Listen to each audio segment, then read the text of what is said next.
Master বানাইছি। এখন বুঝতেছি আমি, আমাকে সবাই মানা করছিল ভাইয়া বুঝছেন, কিন্তু তখন আমি বুঝি নাই যে আমার এরকম আমার সাথে কেউ নাই ভাইয়া, আমার ফ্রেন্ডরা নাই, আমার বাবা মা নাই, আমাকে হেল্প করার মতো একটা মানুষও নেই। ও আমাকে কন্টিনিউয়াসলি লাইফ থ্রেট দিচ্ছে ভাইয়া বুঝছেন। আমি আপনাদেরকে রেকর্ডে সব শুনছি আমাকে। আমাদের বিয়ে হয় ফেব্রুয়ারির 14 তারিখে।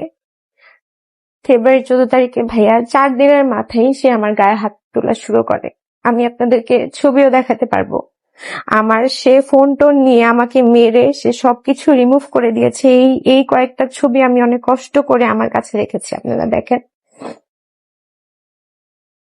সে আমাকে মেরে ভাইয়া, আমি তার বাসায় তার আত্মীয় স্বজন নিয়ে থাকতাম, তার বোন মা বাবা সবার সাথে নিয়ে থাকতাম। সে আমাকে মেরে টর্চার করে আমার টাকা পয়সা খেয়ে ভাইয়া বিভিন্ন ভাবে আমাকে সে তার প্রতারণার খাদ্যে ফেলে। ভাইয়া আমি বিয়ের আগে কোনোভাবেই সেটা বুঝতে পারিনি। আমি যদি বুঝতে পারতাম তাহলে আজকে আমার এই অবস্থা হতো না।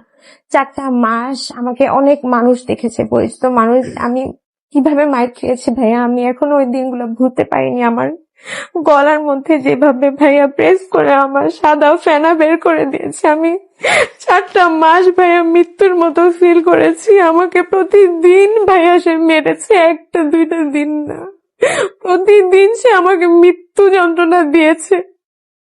সে যখনই তার টাকার প্রয়োজন হতো তখনই সে বিভিন্ন ভাবে, সে একটা এডিক্টেড, সে একটা ইয়াবাখোর। তার সাথে আমার সম্পর্ক শুরুর কিছুদিন পর থেকে আমি জানতে পারি সে বিভিন্ন মেয়ের সাথে নোংরামি নষ্টামি করে বেড়ায়।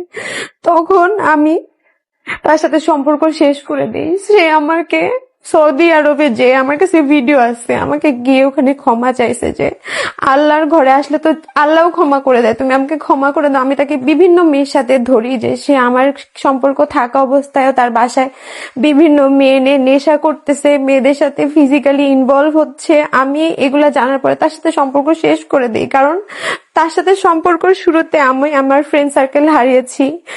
আপনারা তো জানেন তাকে সমাজের মানুষ কেউই নর্মালি একসেপ্ট করে না। সে অনেক ম্যানিপুলেট করে, সে বলে মানুষ তাকে ম্যানিপুলেট করে, কিন্তু আসল ম্যানিপুলেট সে করে। সে আমাকে ম্যানিপুলেট করতে করতে করতে করতে ভাই আজকে আমি নিঃস্ব হয়েছি। আমার ব্যাংক অ্যাকাউন্ট খালি করেছে, আমার ফ্যামিলির সাথে আমার ডিটাচ হয়েছে, আমার ফ্রেন্ড সার্কেল কেউ, আত্মীয় স্বজন কেউ আমার সাথে নেই।